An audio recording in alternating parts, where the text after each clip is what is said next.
Bonjour à tous et bienvenue à Catch Club. On se retrouve pour les résultats de SmackDown du 23 juin 2023 et hier la WWE nous avait simplement annoncé qu'on aurait le début de la guerre civile de la Bloodline à SmackDown. Donc c'est parti, le show démarre avec Jimmy et Jey Uso qui font leur entrée, ils sont chauds patates, ils montent sur le ring et là vous avez Jey qui prend le micro et il veut nous annoncer que la Bloodline est dans l'arène.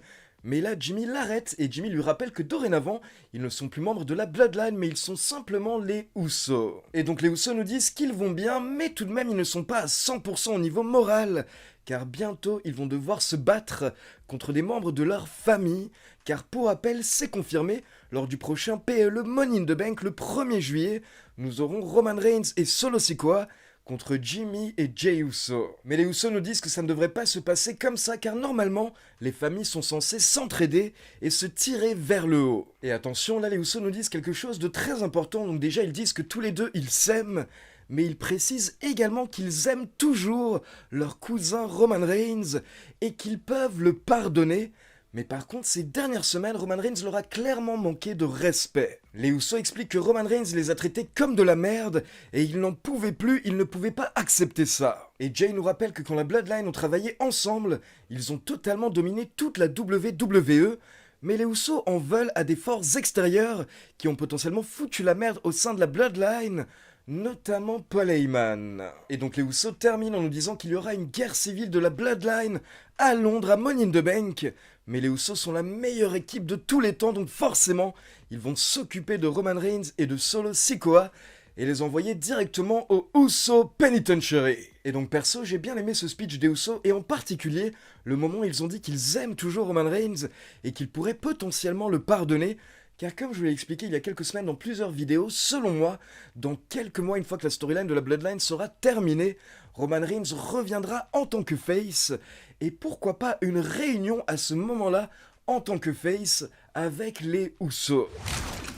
Ensuite, pour info, à la base hier soir, la WWE nous avait annoncé un match à 3 avec LA Knight contre Santos Escobar contre Butch, donc 3 superstars qui seront dans le Money in the Bank ladder match masculin. Mais pour info, au dernier moment hier soir, il y a eu plusieurs modifications au scénario de SmackDown. Apparemment, encore une fois, c'est Vince McMahon qui est intervenu. Et du coup, ce match a été modifié et à la place, on a eu LA Knight contre Rey Mysterio. Et du coup, beaucoup de fans en ligne ont eu peur, car quand ils ont entendu que c'est Vince qui a modifié le match, ils ont pensé que LA Knight allait se faire enterrer, mais pas du tout. Car au final, hier soir, on a eu un bon petit match de moins de 10 minutes entre LA Knight et Rey Mysterio. Et au final, c'est LA Knight qui remporte le match de manière totalement clean. Mais attention, ce n'est pas terminé car après le match, LA Knight a voulu enlever le masque de Rey Mysterio. Mais heureusement, Rey Mysterio a été sauvé par Santos Escobar. Mais en tout cas, c'est très bon signe de voir LA Knight battre Rey Mysterio à SmackDown. Encore une fois, la foule était totalement derrière LA Knight. Maintenant, la question c'est est-ce que c'est bon signe pour Money in the Bank? Puis attention, on passe en coulisses et on retrouve Paul Heyman et Solo Sikoa dans les couloirs. Et là, ils croisent Ridge Holland, sauf que Solo Sikoa est méga énervé. Et là, il ne cherche même pas à comprendre, directement, il porte son Samoan Spike à Ridge Holland. Et donc quelques instants plus tard, on a les officiels et Adam Pearce qui sont en train d'aider Ridge Holland en coulisses. Mais là, vous avez Sheamus qui débarque et Sheamus est méga énervé et il exige un match face à Solo Sikoa tout de suite. Et Adam Pearce répond qu'il va voir ce qu'il peut faire. Mais Sheamus dit que ce n'est pas suffisant, donc Sheamus fait son entrée, et là il gueule, il dit qu'il veut affronter Solo Sikoa plus tard ce soir. Et pour info, ce sera confirmé un peu plus tard, ce sera donc le main event de SmackDown, Solo Sikoa contre Sheamus. Ensuite, on enchaîne avec les championnes par équipe de la WWE, donc Ronda Rousey et Shayna Baszler, contre les championnes NXT, Isla Dawn et Alba Fire, dans un match pour unifier les titres par équipe. Et donc les commentateurs nous précisent bien que les vainqueurs de ce match pourront défendre les titres par équipe à Raw, SmackDown et NXT. Donc là, on a eu un bon petit match d'environ 10 minutes et Alba Fire et Isla Dawn se sont très bien défendus, mais à la fin, vous avez Shayna Baszler et Ronda Rousey qui ont toutes les deux porté une prise de soumission pour la victoire. Donc Ronda Rousey et Shayna Baszler sont les nouvelles championnes par équipe unifiées de la WWE. Et pour info, pendant le match, on avait Raquel Rodriguez qui était à la table des commentateurs pour observer le combat. Et après le match, on a Ronda Rousey qui prend le micro pour demander à Raquel Rodriguez mais qu'est-ce qu'elle fout là? Pourquoi est-ce qu'elle était au bord du ring?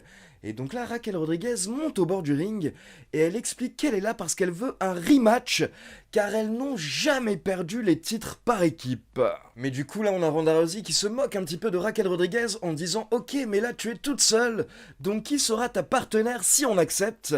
Et là, vous avez le retour de Liv Morgan.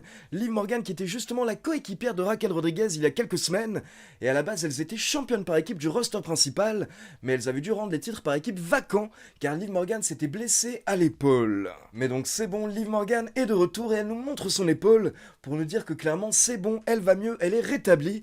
Et donc Liv Morgan et Raquel Rodriguez visent à nouveau les titres par équipe. Et donc on enchaîne avec le Grayson Waller Effect. Hier soir on avait Pretty Deadly qui était invité. Et pour rappel, dorénavant Pretty Deadly sont les challengers numéro 1 au titre par équipe de Kevin Owens et Sami Zayn. Et justement hier soir ils sont venus nous expliquer que quand ils ont remporté le Gauntlet match, eh bien Kevin Owens et Sami Zayn avaient l'air d'être étonnés. Alors qu'ils ne devraient pas être étonnés, car Pretty Deadly ont déjà tout gagné à NXT. Ils ont déjà remporté les titres par équipe, ils ont déjà battu des dizaines d'équipes, et ils ont même déjà unifié des titres par équipe.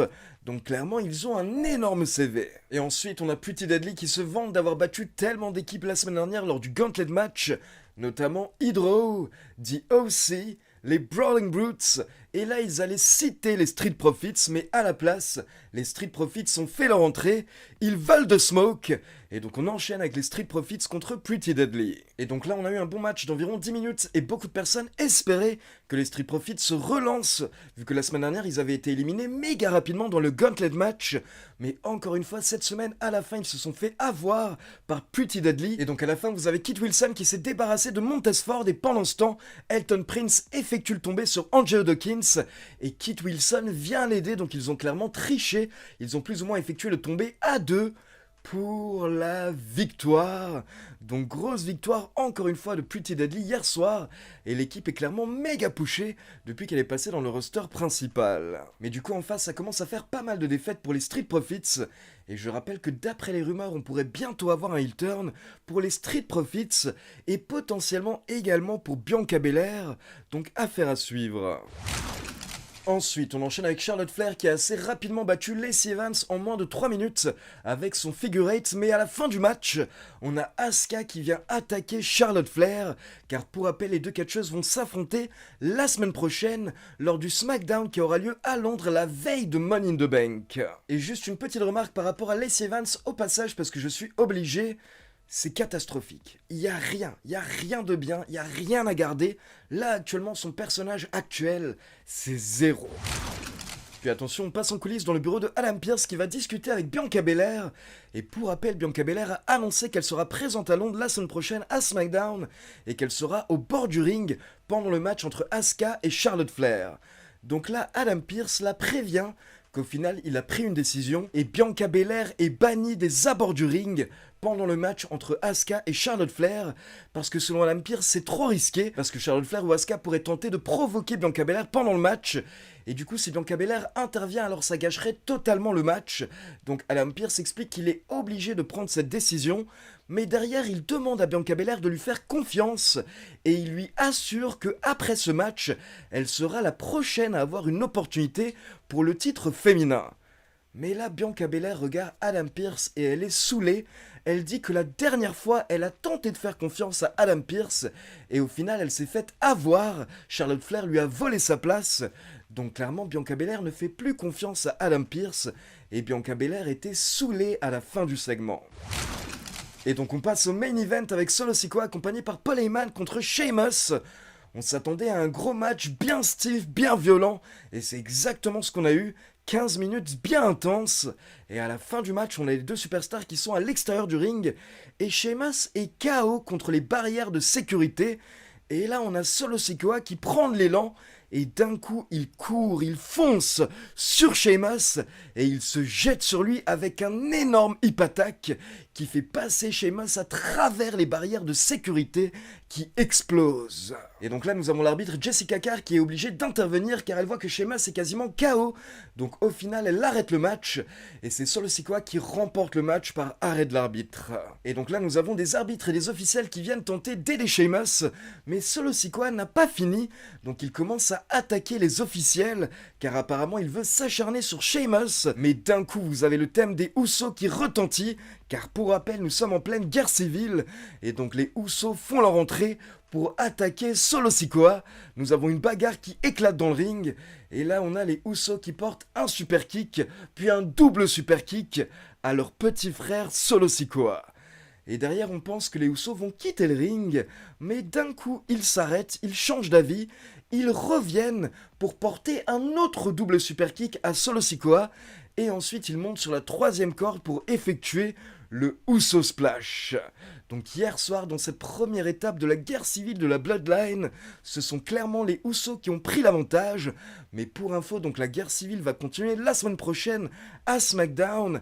Et la semaine prochaine, Roman Reigns sera de retour. Et donc hier soir, on a eu un SmackDown correct, mais encore une fois, avec la storyline de la Bloodline qui tire le show vers le haut. Puis c'était également cool de voir LA Knight obtenir une bonne petite victoire. Et comme je vous l'ai dit, on a également des comportements à surveiller parce qu'il est fort probable que les Street Profits et Bianca Belair effectuent bientôt un heel turn. Donc voilà, c'est tout pour les résultats de SmackDown et maintenant comme d'habitude, c'est à vous. N'hésitez pas à me laisser vos avis dans les commentaires. Et comme d'habitude, n'oubliez pas de liker la vidéo, de vous abonner à la chaîne et de cliquer sur la petite cloche pour être informé de la sortie des prochaines vidéos. Ciao tout le monde!